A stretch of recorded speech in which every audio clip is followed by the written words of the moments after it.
Hey guys, Shannon from Press Start here, and today we are unboxing the PlayStation 5, which PlayStation has sent us a few weeks before launch. So let's spin this thing around. As it's been noted, and you've probably seen, it's a very understated box, white, clean, minimal.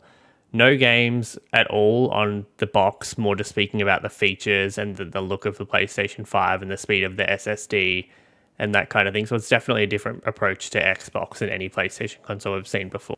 In the box, we have the PlayStation 5 console, wireless controller, base, HDMI cable, AC power cord, USB cable, and the printed materials.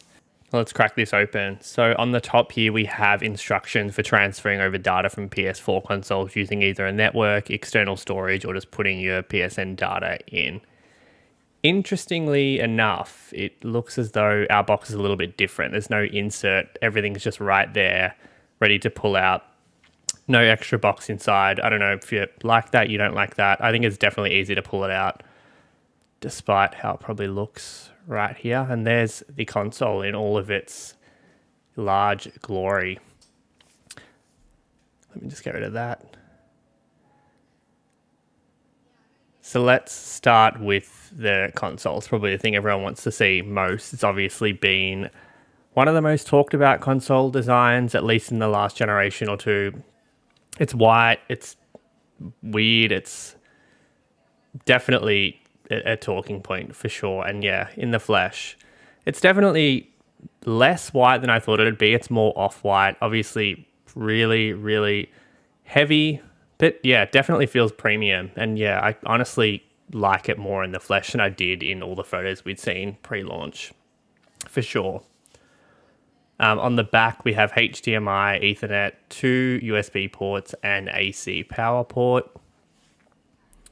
And yeah, that nice etched PlayStation logo is definitely eye-catching, for sure. On the front, we have USB-C port, another USB port, power button, and eject button. Let's lay it down and crack this open. So here we have quick start guide,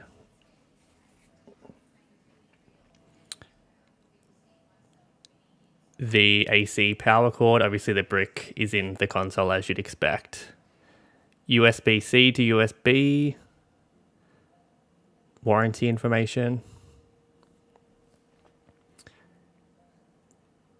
The base or the stand for the console, which we'll get into a little bit later.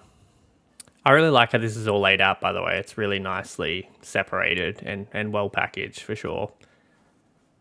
And last but not least, HDMI 2.1 cord, which may be a little bit shorter than what we're used to. And yeah, let's pull out the new DualSense controller, which is definitely the thing I've been keen to look at the most. And yeah, straight away, obviously, more weight than the DualShock 4. It definitely feels different in the hands. Obviously, I need to use it to get a better sense. But yeah, it feels really different, but still familiar. Triggers, adaptive triggers, they feel quite similar to they did on the DualShock 4. Yeah, two-tone, looks really nice, I have to say. The buttons look great, they feel flatter for sure. And yeah, really, really like the controller and keen to give it a go and see how it fares.